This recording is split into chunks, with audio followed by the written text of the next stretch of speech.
All right, kindergartners, today you learned a little bit about mixing colors. Today we're going to mix two secondary colors, orange and green. So at the drive-thru, what you're going to need to grab is a small square of white paper, a big rectangle of white paper, and a messy mat. At your seat, the first thing you do is always the same. You grab a pencil and you write your name on both white papers. Miss G and my class code. Miss G and my class code. Are you going to write Miss G? No way, Jose, that's me. You're going to write your name and your class code.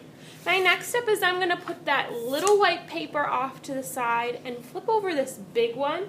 And on my big paper, right in the middle, I am going to trace a big old circle. So I put my hand in the middle, I start at the top, and I go around, jump, around, until I get back to the top. If this is hard for you to hold with one hand and trace with the other, you could ask a neighbor, hey neighbor, could you help me by holding my circle down? And of course they would say yes. Your next step is you are going to mix orange. We learned that orange is made by mixing red and yellow together. So on your plate you have those two colors. You need to mix, mix, mix, mix, mix. Mix up that orange. If for some reason your orange isn't quite right, please raise a quiet hand to Miss G. It looks like I need a little bit more yellow. And I can come on over and add some yellow to your plate. I'm going to mix, mix, mix until I have orange, and then I'm going to paint this whole circle orange. So my ballerina brush goes back and forth to fill in this big circle.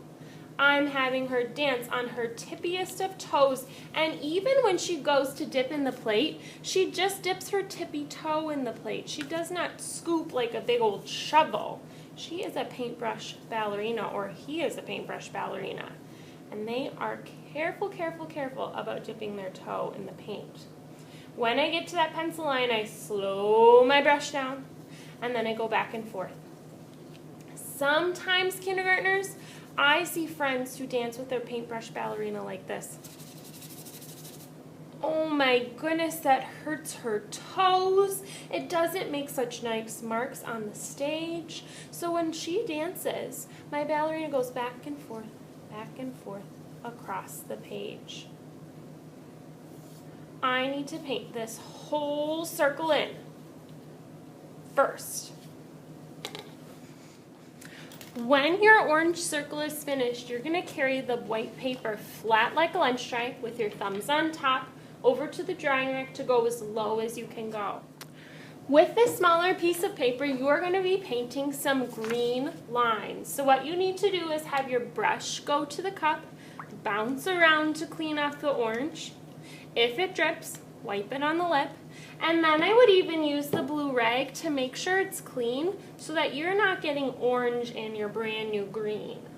Now we talked about how green is made with blue and yellow. So what I'm going to do is mix up my green.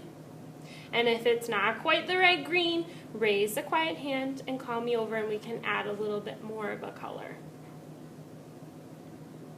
That looks pretty good. My ballerina's tippiest of toe dips in the green, and I'm going to paint 4 different lines on my small paper. So your ballerina brush is going to have to be very careful. I could paint a wavy line, maybe a few spiral lines.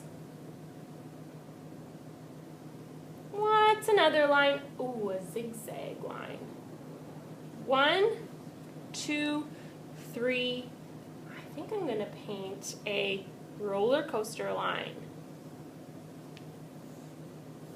Notice how that messy mat is there, so to catch any of that drips, I'm going to carry my paper on the messy mat over to the drying rack as low as I can go.